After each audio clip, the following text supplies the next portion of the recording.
मिरची आणि लसूण एकत्र करून बारीक करून घेऊया. इथे आपण 4 वाट्या गव्हाचं पीठ घेतलंय. इथे 1 वाटी बेसन आणि 1 वाटी बाजरीचं पीठ घेतलंय. बाजरीच्या ऐवजी तुम्ही ज्वारीचं पीठ सुद्धा घेऊ शकता.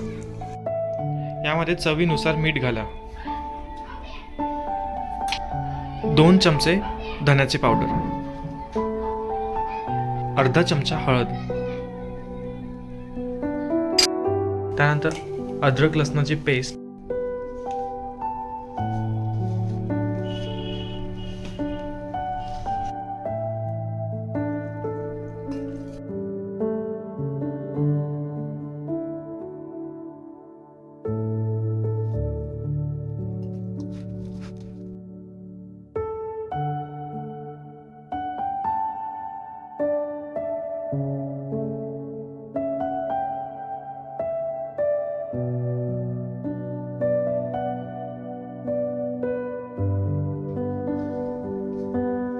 भिजवून त्याचे आपण छोटे छोटे गोळे बनवून घेऊयात.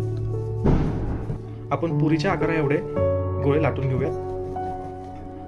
तेल लावून असा हलकासा रोल करून घेऊयात. या रोलमधनं आरपार बघता येईल असे आपण रोल बनवून घेऊयात.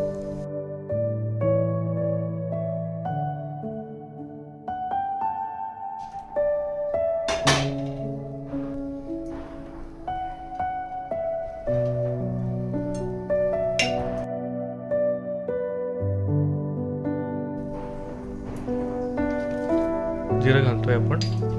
त्यानंतर अद्रक लसणाची पेस्ट. आपण यामध्ये मिरची बारीक मिक्सरमधनं काढली आहे. त्यानंतर आपण हळद टाकतोय.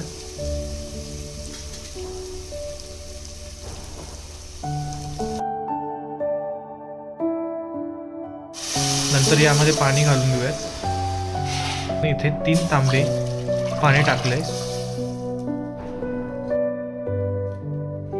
आपण यामध्ये मॅगी मसाला सुद्धा घालतोय, त्यामुळे शेंगोळे अजूनच चविष्ट बनतात.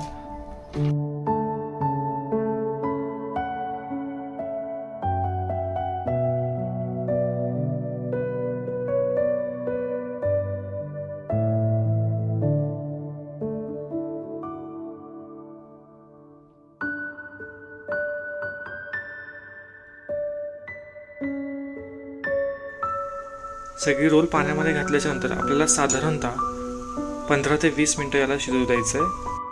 हलकं झाकण ठेवा.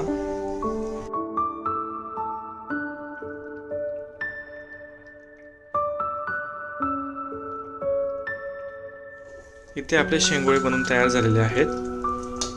आपण साधारण 15 ते 20 मिनिटं याला शिजू दिलेलं आहे. शेंगोळे बनवून तयार झालेले आहेत. यामध्ये मस्त लिंबू पिळा आणि एन्जॉय करा.